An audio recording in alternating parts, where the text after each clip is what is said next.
झज्जर शहर के आम आदमी पार्टी कार्यालय में पहुंचे आम आदमी पार्टी के प्रदेश उपाध्यक्ष अनुराग ढांडा। इनके पार्टी कार्यालय में पहुंचने पर जिले के आम आदमी पार्टी कार्यकर्ताओं ने उनका जोरदार स्वागत किया। पार्टी कार्यालय में प्रेस वार्ता को संबोधित करते हुए अनुराग ढांडा ने कहा कि झज्जर जिले के गांव रेवाड़ी, खेड़ा और छारा के किसान मुआवजे की मांग को लेकर धरना प्रदर्शन कर रहे हैं। किसानों की मांग है कि उनके खेतों से बिजली की लाइन गुजर रही है और सरकार उन्हें सर्किल का मुआवजा देने की बात कह रही है, लेकिन किसानों का कहना है कि उन्हें मार्केट रेट का मुआवजा दिया जाए।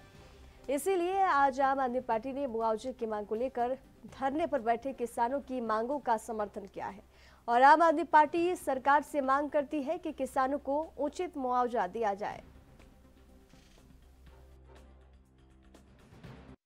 लेकिन फर्स्ट बैरिकेड के ऊपर ही इस तरीके की ताकत का इस्तेमाल करना साफ दिखाता है कि ये सरकार दुर्भावना से भरी हुई है किसानों के प्रति।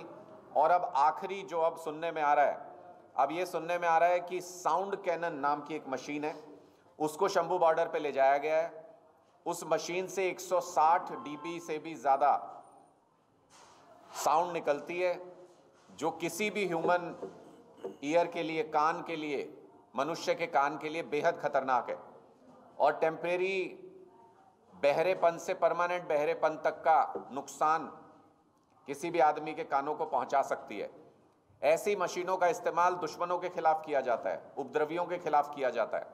लेकिन जिस तरीके से किसानों को सरकार दुश्मन की तरह व्यवहार कर रही है किसानों के साथ, उसकी जितनी निंदा की जाए उतनी कम है।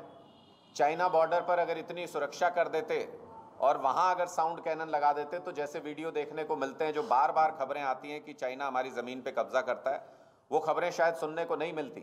लेकिन वो सारे हथियार जो दुश्मनों के खिलाफ इस्तेमाल किए जाते हैं, वो सारे हथियार भारतीय जनता पार्टी की सरकार किसानों के खिलाफ इस्तेमाल करती है। इसका हम पूरे तरीके से निंदा करते हैं इसकी, और जो जायज़ मांग है किसानों की, हम उसके साथ खड़े हैं।